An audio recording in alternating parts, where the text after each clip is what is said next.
mean, I really just I want to know if that's red wine you're drinking out of that cup, Lucas. I No, hope so. it's actually I'm a kefir. I'm a few hours away from mine. I started my day today um, speaking to some chiropractors in Australia, and then I served patients all morning. I went to Taekwondo where I trained with two Koreans, um, a Russian, an Italian, and a Romanian fella. I had a seventh Dan and a fifth Dan going at me for the hour, so my forearms are kind of bruised up. And now I'm sitting in front of a group of people who are in France.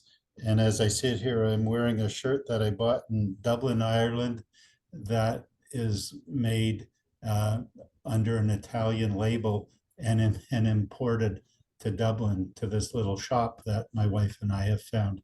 So, so it makes me feel really connected just to have all those pieces um, in front of me, um, and I'd like to dedicate the message that Innate sends through me today to a dear friend of mine named Jamie Siller. Jamie is a chiropractor. It's his birthday today, and he passed away on Sunday morning after a long bout with cancer. And I first met Jamie and his wife Christine at Cairo Europe in Mallorca, and we became instant friends. And he started coming to DE. He came to my wedding. Him and Christine came to my wedding, and he's a dear, dear friend, a very principled chiropractor right till the end. And so I want to wish Jamie a happy birthday. Send my love to him and Christine as he ascends and as Christine um, mourns and heals from the process that they've been through. Um, so thank you for being here. It's a very special moment in time for me to be able to share on Jamie's birthday.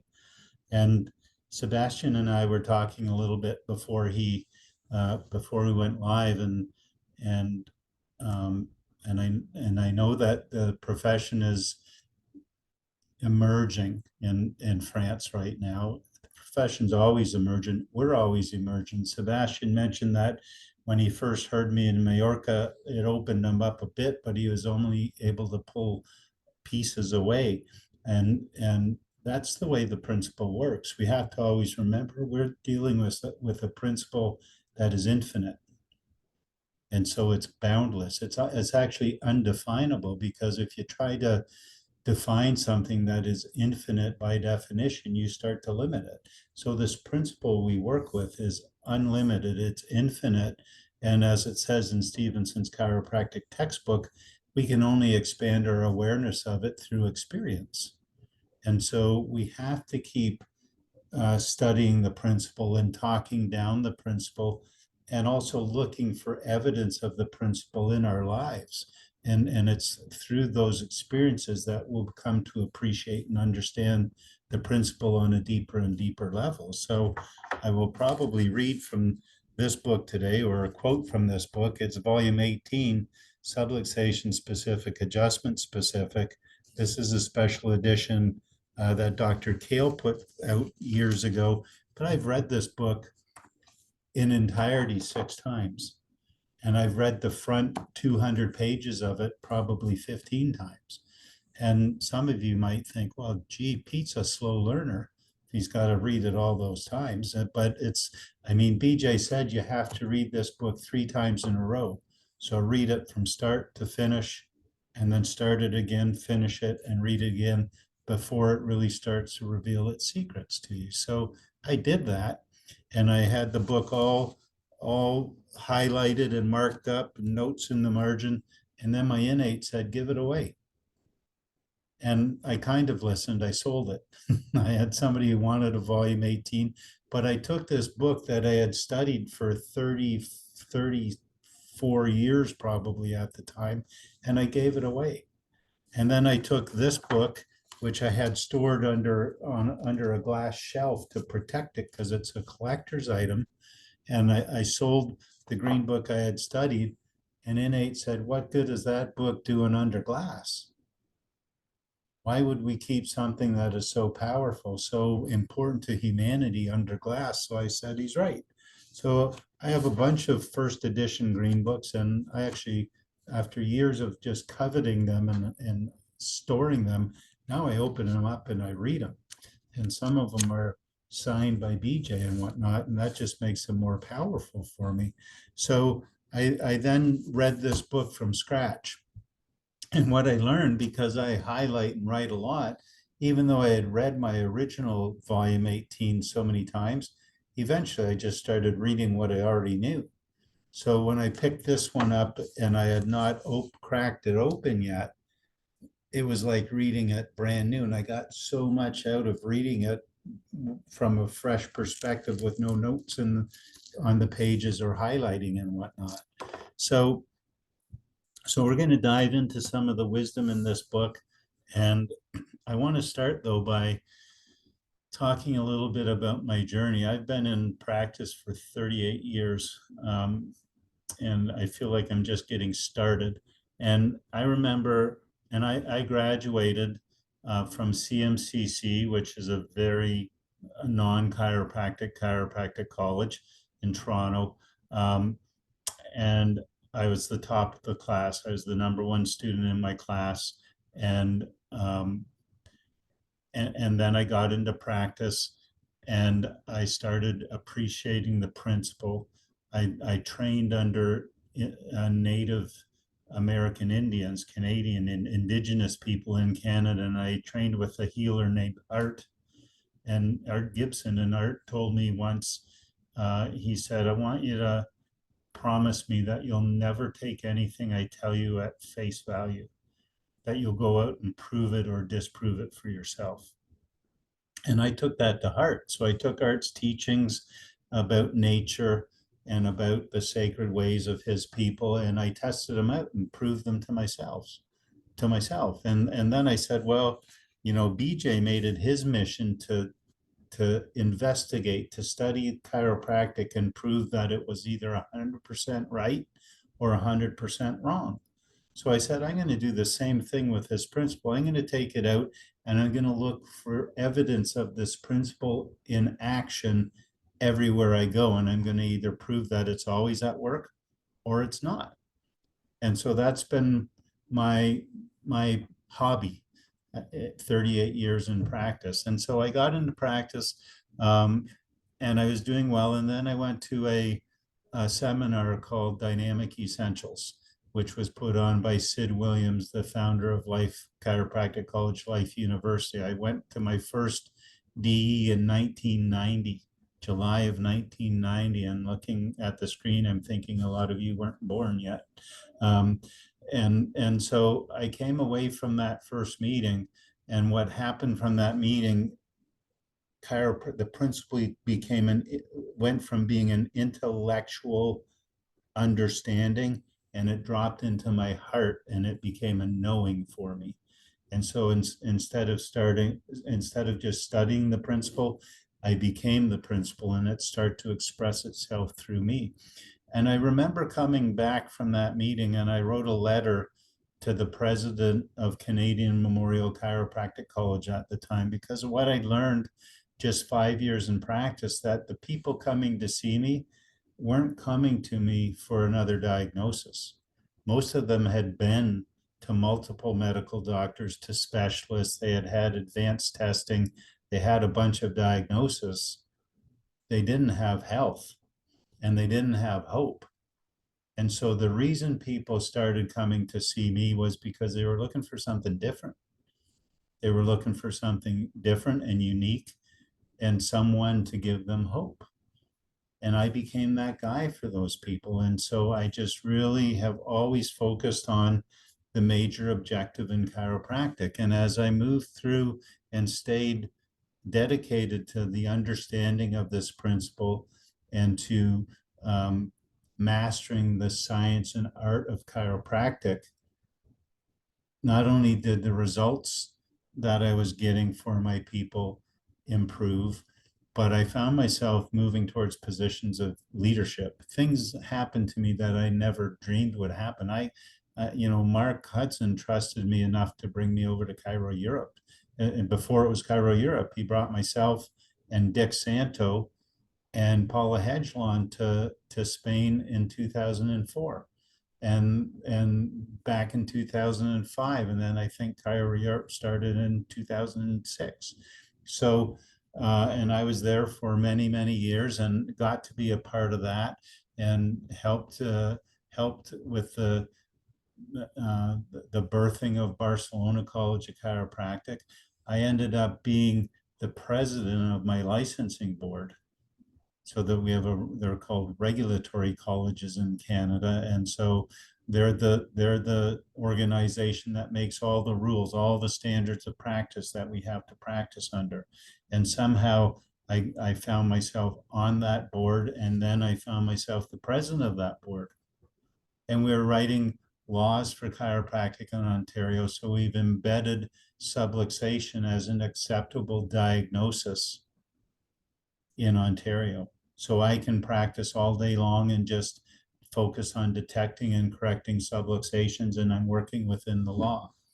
We have a scope of practice law in Ontario that defines chiropractic as the assessment, diagnosis, and treatment, don't love that word, but it's there, of disorders and dysfunctions of the spine and nervous system, primarily by adjustment. So we've got a scope of practice law that defines chiropractic as something unique. And I had no plans to do that when I graduated chiropractic school. I just kept showing up, and I just kept listening to my innate. So one day I was sitting in a conference and my innate said, run for CCO council. And I ran and I got elected. And the next thing I knew, I was president. I never planned to be a speaker. It just happened. And so the blessing in that, I've had the opportunity to speak all over the world, to be involved in the leadership of the profession, to have a full-time subluxation-based, principle-based family practice of chiropractic. And I get to share that with people all over the world. So it's been a blessed life for me, and I'm honored for that. And so I want to, if we start with what the chiropractic objective is, when we look at it and we boil it all down, and I did this in the past 3 years. So I'm 35 years in practice.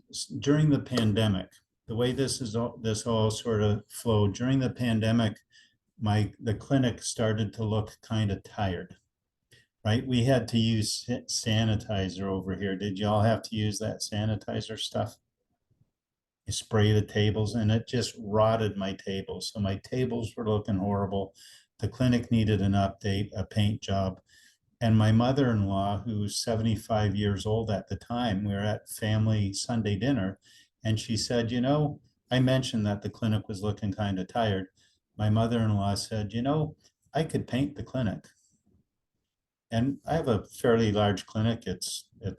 We use square feet over here. It's just shy of 2,000 square feet. It's got high ceilings. So my mother-in-law said, I think I could paint the clinic. And my wife said, they're Irish. So my wife said, catch yourself on. You're 75 years old. And I said, wait a minute. I've been adjusting you for nothing all these years. It's the least you could do. And so my mother-in-law ended up painting my clinic, right? And I think secretly she just wanted out of the house for some space away from my father-in-law. They love each other, but you know, during the pandemic, the walls kind of closed in, right? So Ma painted the clinic, and I had to take everything off the walls. And we had a staff meeting at the time, and I turned to my chiropractic assistant. I said, what do we do in this office?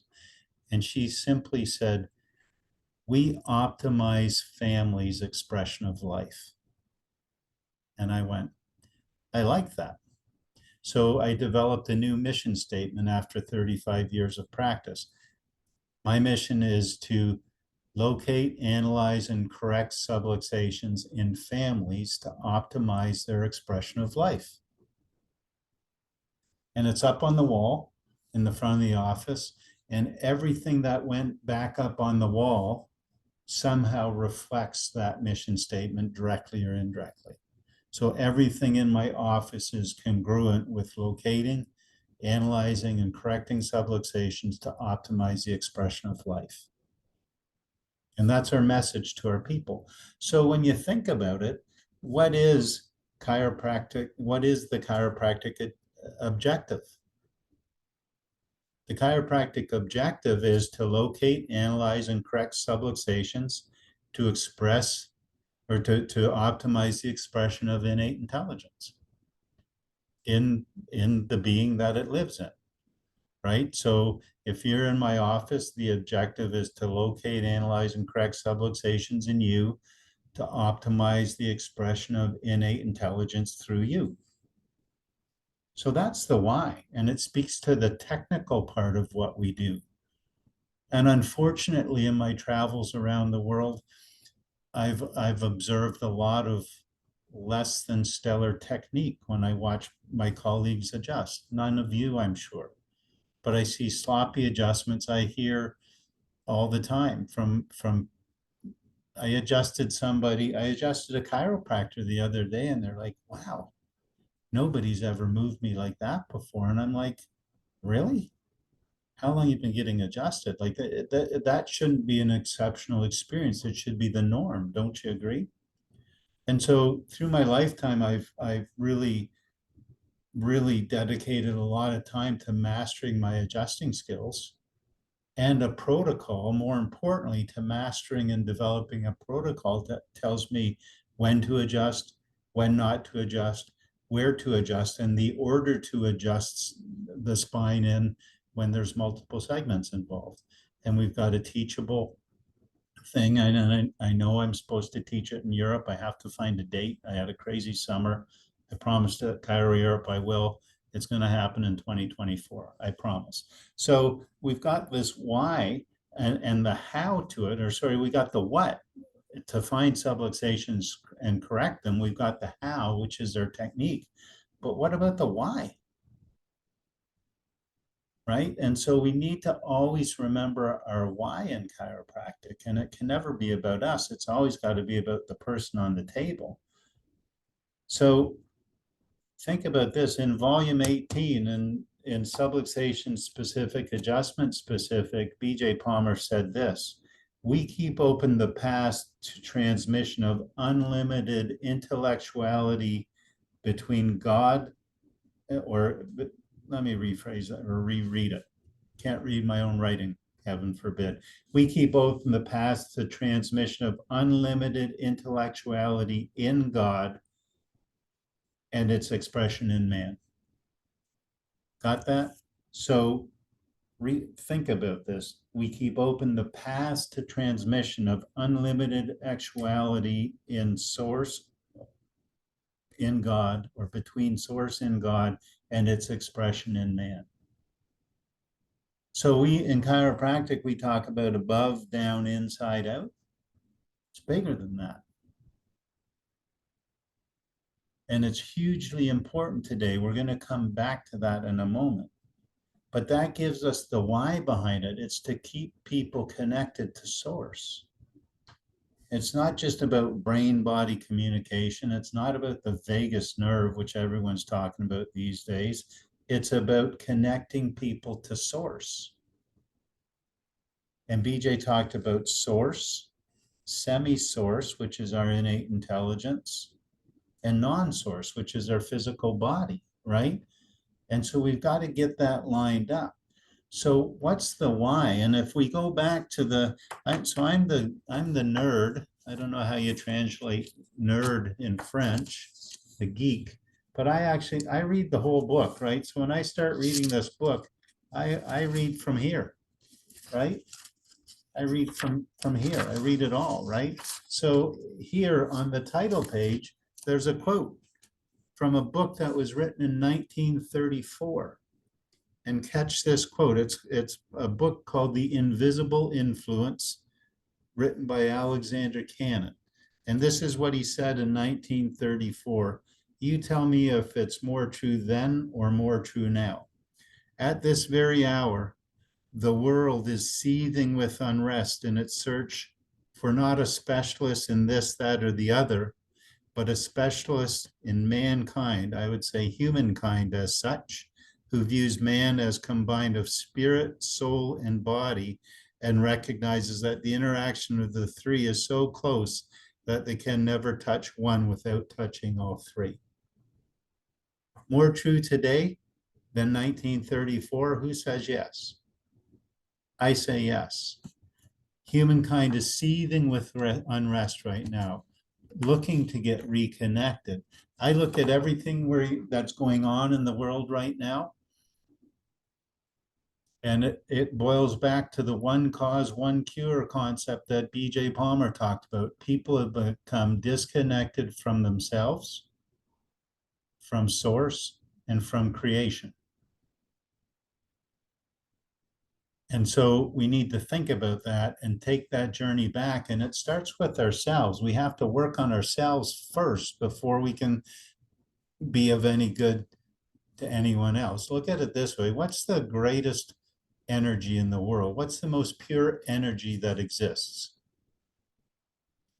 How many people would say unconditional love? Right? So that means we're all here for one purpose, to walk the path to unconditional love. And so that path has stepping stones. And the greatest message I ever got in meditation was this: Peter, learn to love yourself the way I love you, and then teach others to do the same. Right from source, right? So I can only love Sebastian to the degree I love myself. And I can only love each and every one of you to the degree that I love myself. And so my first job has to be to learn to love myself unconditionally. Your first job is to learn to love yourself unconditionally and to increase that amount of self-love. And the more that happens, the more love from source bubbles up within you, and you can give that away and share it with others. Does that make sense? And so we have to investigate those things that prevent us from loving ourselves, the blockages that we have that prevent us from loving ourselves unconditionally. What are they? Subluxations, the first one, the big one. And how does subluxation start? Well, we all say, well, it starts from traumas and toxins and thoughts, right? Well, maybe. But maybe the first subluxation is that moment in time where we didn't love ourselves unconditionally. How does that happen? How does that show up? It's that time where we don't follow our innate, where we succumb to fear of judgment, fear of rejection, fear of failure, fear of not being good enough, whatever it is. The moment we succumb to fear, we separate ourselves from source, and our self-love starts to drop, and the primordial subluxation has happened. There are other causes of it, right? Programming. So if we're plugged into the news these days, are we getting programmed positively or negatively? And Einstein said we can choose to see the world as if everything's a miracle or as if nothing's a miracle. If you're watching the news, you're being programmed to see it as nothing as a miracle, and you're seeing the universe as hostile instead of friendly. So we got to change our programming. I had a thought, I gave a talk this past 2 weekends ago, and this was the thought Innate gave me for the talk. One thought: your mind doesn't wear a condom. Right? So every thought you think is emitted into the universe. The next thought I got was the universe doesn't use birth control. So every thought you think and the feeling you think it with, the emotion you think it with, is emitted out into the universe. And it impregnates the universe every time, and it will not come back void. It will come back and it will manifest in your life. So if you go around and every time you don't get an outcome you like, if you call yourself stupid, you're going to get more stupid in your life. If you say, well, I'm going to learn from this and we'll make it better the next time, you're going to get learning opportunities and better the next time, right? So by the same token, the universe doesn't wear a condom. And our mind doesn't use birth control. And that means whatever you're putting into here is impregnating your mind. And so if you don't choose your partners carefully, you're going to end up screwed, to be blunt. And so if we think about it, our mind is like a hermaphrodite. You all know what a hermaphrodite is? An earthworm is a type of hermaphrodite, right? So if we're not careful because of the nature of our mind, we can end up screwing ourselves by not getting our mind right. And so if we accept these facts, they're really facts. I just innate gave them to me in a bit of a weird way. But the best practice to protect your mind is abstinence, right? And as I first thought about it, it's like, I got to choose my partners carefully, right? I got to choose what I read carefully, what I watch on TV carefully, the music I listen to carefully, the people I hang around with carefully. But who do I want my partner to be at the end of the day? I want my partner to be source. And so Dr. Sid always talked about courting the silence. The native elders taught me to go into the sacred silence, the space where all spirits live. It's a space where you're empty-minded and neutral. And so even though when I'm in the sacred silence, I'm sitting with all creation, we're sitting in it right now. We're all together in the spirit realm right now. We're not in France, we're not in Canada, we're just in the ether. Knowing, and ultimately there's only one mind, which Schrodinger talked about, early quantum physicist. So if I really want to take control over this, I get quiet. I go into the silence. I court the silence through meditation, by getting out in nature, by being in creation, and improving my relationship with Source, which is unconditional love. So when I wash my mind of all the junk, love shows up. It's always been there. It's just been covered up. It's like when you look at somebody and you see negativity in them, or darkness in them, that's dirt on your window, not theirs. Because everyone around you, everyone that comes into your life is a reflection of you. And so when I look at Sebastian and I see love and I see peace and I see sincerity, that's a reflection of me. He's reflecting those parts of me.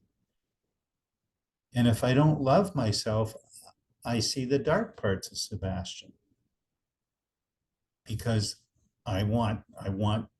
because it's the universe's way of pointing me to where I need to heal and grow. Does that make sense? So it's about then getting quiet, going into the silence, and courting our relationship with Source, right? How many of us read the green books? Has anyone read Broadcasting Station God? So we're going to talk to you about it. So BJ in Broadcasting Station God, it's in the bigness of the fellow within. He talked about the fact that we're all like old-fashioned radio sets. The old-fashioned, none of you are old enough. Have any of you ever seen or read about the old-fashioned radios that had antennas? And you had to turn a dial to tune in the radio station, or if it was a TV, to turn in the TV. And if it's not perfectly tuned, you get static. You get a buzzing over the radio, or you used to get, we call it snow in Canada on the TV screen. Can you all relate to that? So the modern day analogy would be like having a computer virus, maybe. Right? So BJ wrote about the fact that we are all like these heterodyne radio sets with the antennas, and that we have to be perfectly tuned to our individual broadcasting station God. So each of us have a direct link to source. And so that pathway to unlimited intellectuality is our broadcasting station to source. And we have to tune that up so we get our direction from above down, inside out. So innate then becomes the receiver of the messages from source, and we're then to take those thought flashes, trust them, and act on them. And that was BJ's definition of genius. And all the great inventors in history have talked about the fact that they didn't use their left brain to invent stuff. They got quiet, or they had a thought flash, or it came through in a moment of distraction. And we're no different. So this broadcasting station God is our individual unique frequency that source communicates to us through our innate intelligence. Does that make sense?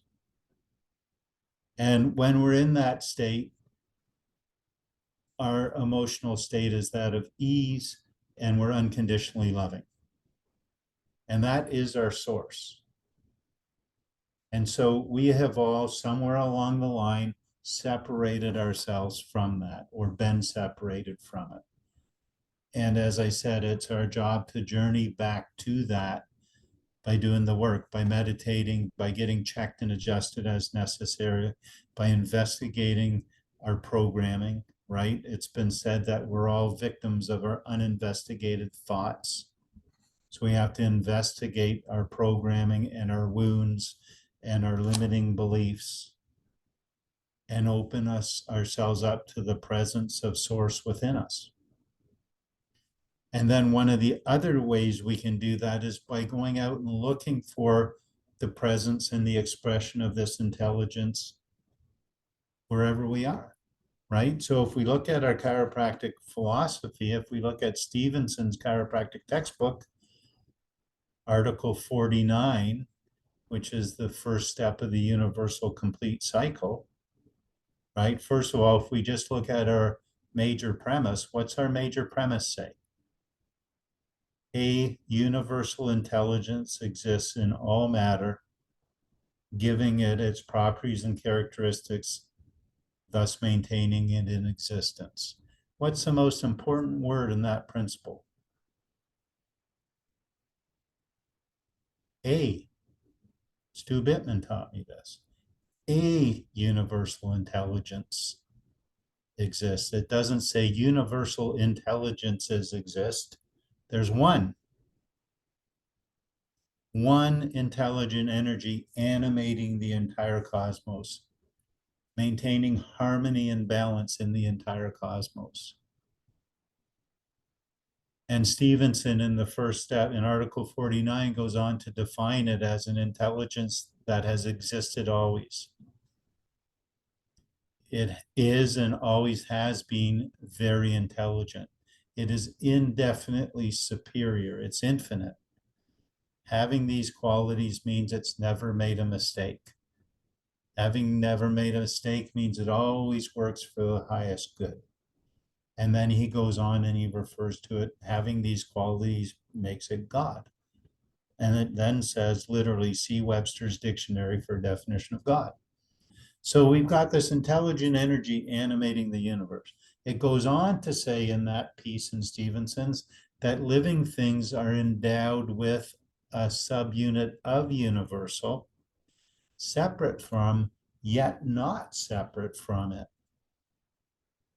So each of us have a subunit of universal that's not completely separate from it. We're still connected to it, broadcasting station, right? And it's called innate intelligence, and its mission is to maintain the organism in which it lives in a state of active organization. And it goes on to say that our innate has all the qualities of universal, which means it is and always has been very intelligent. It's indefinitely superior, which means it's infinite. It's existed always. It's never made a mistake. It always works for the highest good. And that's what animates us. That's what runs our life. And then if we want to take it a step further, if you look in Stevenson's textbook, it's called Universal Intelligence.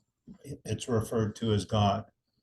If you look in another book called the Bible, it is called Light, and it's called Love. So we've got all these different names for the same thing, right? And so we are all bundles of unconditional love, separate, yet not separate from the source of all unconditional love.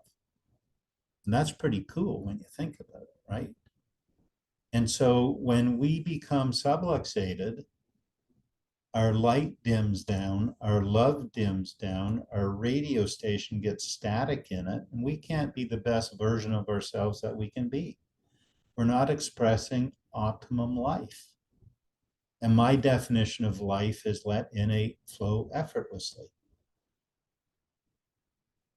And so if you got one person living that way, you got a sick person, a disconnected person. If you've got a world living that way, you got a disconnected world. I think it's pretty clear what we're dealing with right now, and that means we got a big job. And when we make an adjustment and we reconnect the person first to themselves through their neurology, to their innate intelligence, that then improves their connection with source, and it then improves their connection with all of creation. And that's the bigness of chiropractic.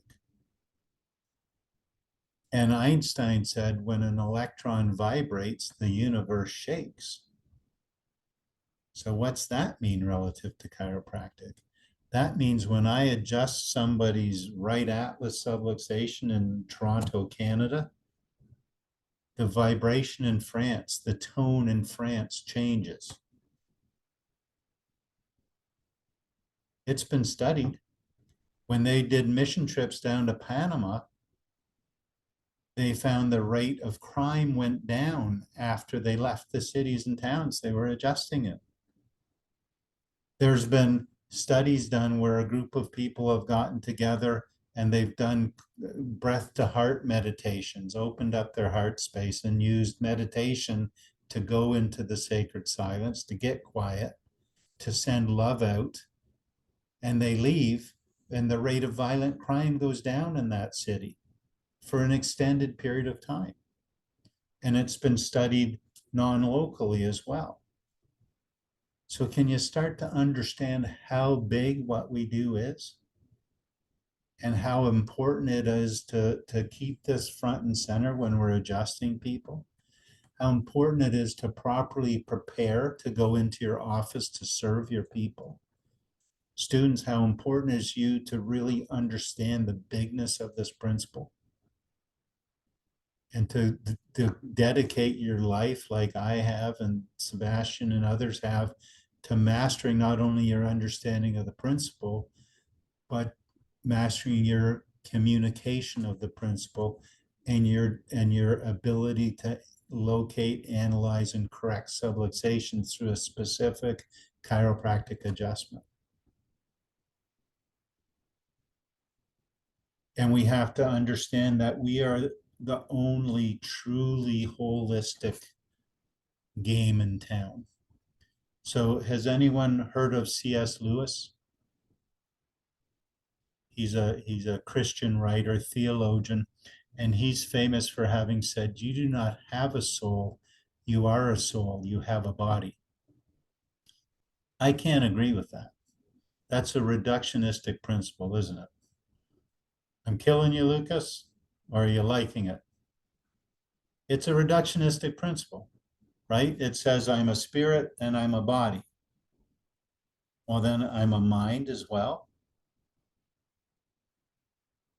So let's think about this. And there's a native elder that I learned under, and back in the day, he was a bit of a angry Indigenous person in Canada, and he was he would be involved in demonstrations and whatnot, and he was at a big powwow with his people, and one of the elders called him out and I forget what the name that they called him was, but afterwards, another elder took him aside and said, listen, you need to understand this. You were first a spirit. And I would say you were first a twinkle in the creator's eye, right? So the creator literally paused for a moment and said, I'm going to love Melody into existence today. I'm going to love Anthony into existence today. I'm going to love Pierre into existence today. I'm going to love Errol into existence today. Literally paused and did that. And then the creator loved you into existence and you became a spirit. And your physical body is an expression of that spirit. And your mind is an expression of that spirit. And your emotions are an expression of that spirit. If we're living fully connected and allowing things to flow from above down, inside out, there are things such as emotions of the ego, of the educated mind. They're generally negative and judgmental. And there are innate emotions, which are generally positive and loving and constructive, and always accompanied by a feeling of ease, right?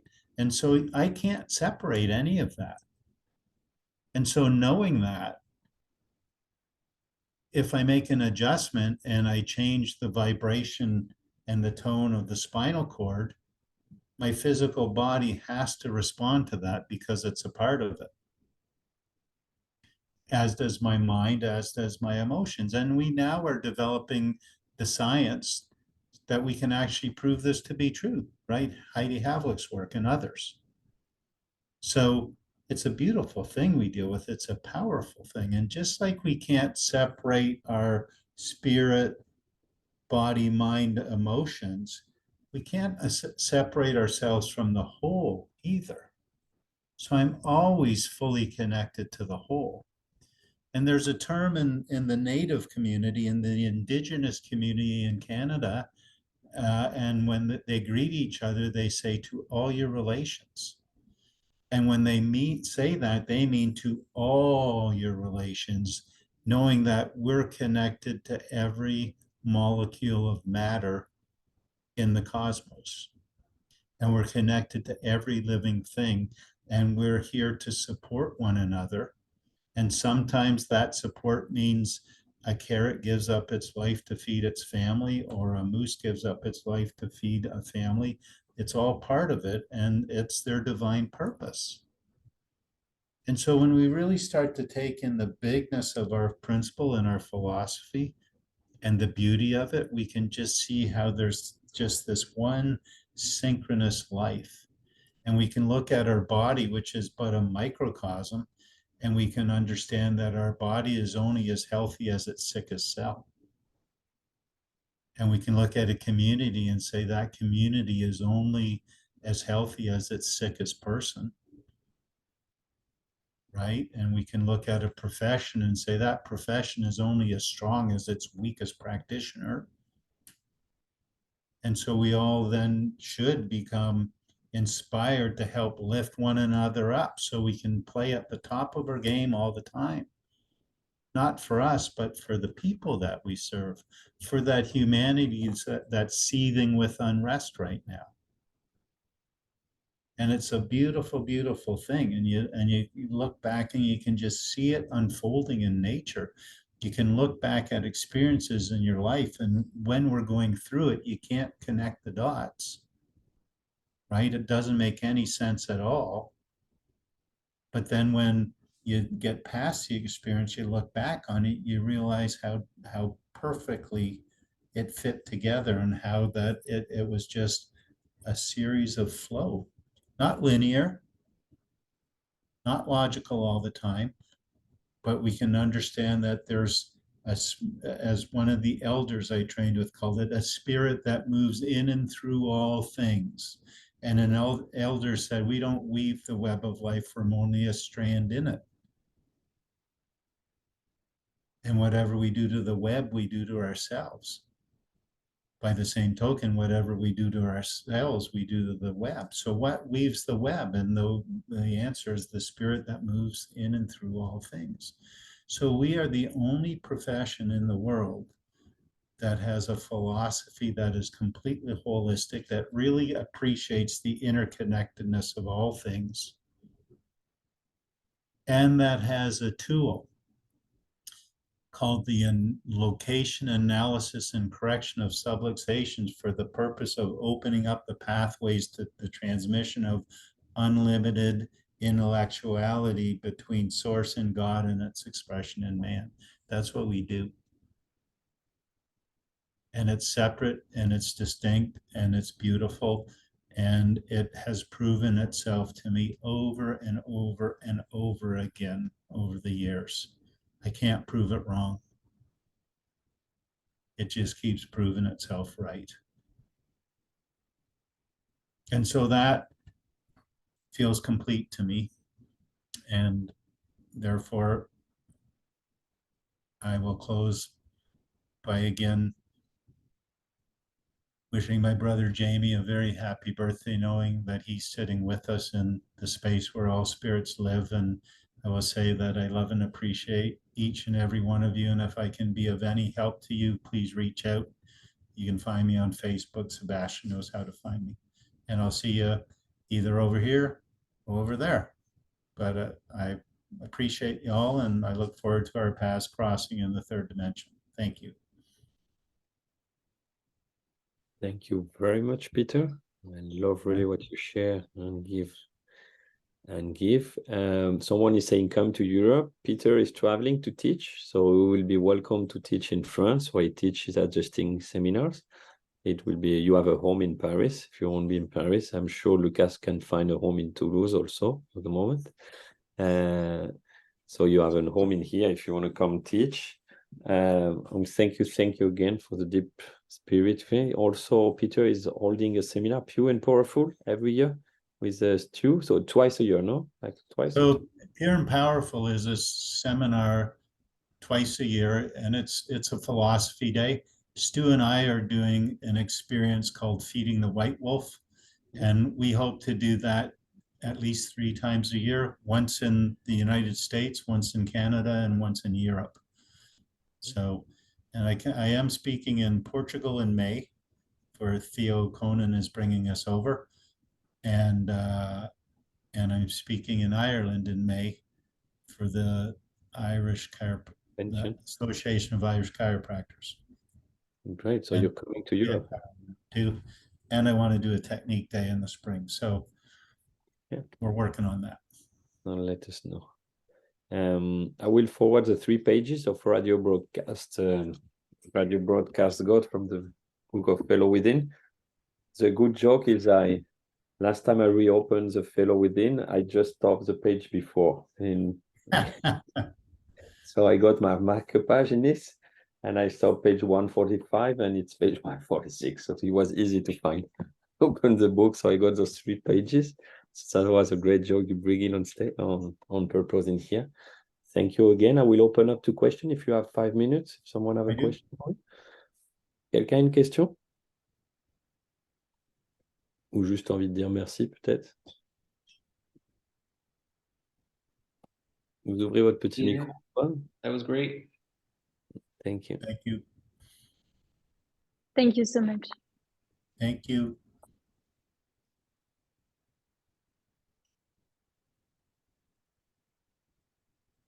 Great. Loic has a question. Yes.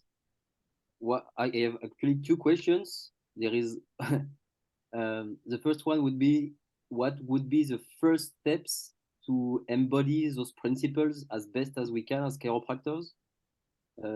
Because the first question was, would there be some principles more important than others? And what would be the first steps to embody it on our daily life, to apply it? So I think the answer is almost the same to both questions. And one is to go out and look for an expression of this intelligence. Like, so I have a picture back there. You can't see it, but it's a picture I took back in whenever I took it, my first time to Scotland, and we were visiting my wife's family, and there's these trees that are growing sideways because they're getting hammered by the wind off the Irish Sea, but they grow up towards the light. And I look at it and I'm like, that's chiropractic right there. That's the law of adaptation, right? So my first of all, just go out and challenge yourself to see the presence of universal intelligence in everything and innate intelligence in living things, because there's the difference between a rock and us is the rock cannot adapt to universal forces we can. So I can look at a tree and it will bend, but it doesn't break and it continues to grow towards the light.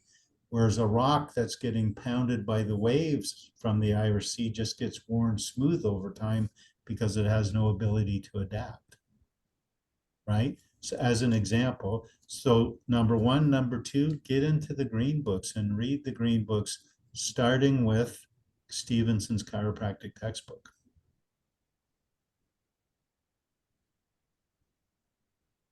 Because that's where BJ started people back in the day, right? Stevenson put it all together. It's hard to observe. BJ said chiropractic is an observational science, and that we would never wander and get lost in the details of scientific inquiry as long as we stayed congruent with our principle. So the first order of business to understand the principle. See, our philosophy, the reason philosophy is important is it develops our thought platform. It teaches us how to think like a chiropractor. Whereas if we don't have that thought platform, we're just going to see the world based upon our programming. And most of us have been brought up in a reductionistic model. So those are my two key points. And the third one is get quiet.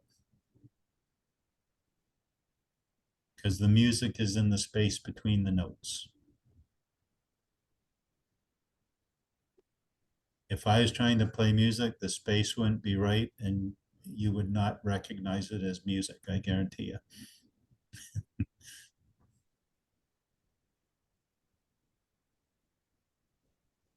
Okay, merci. Does that help? Yeah. No more question?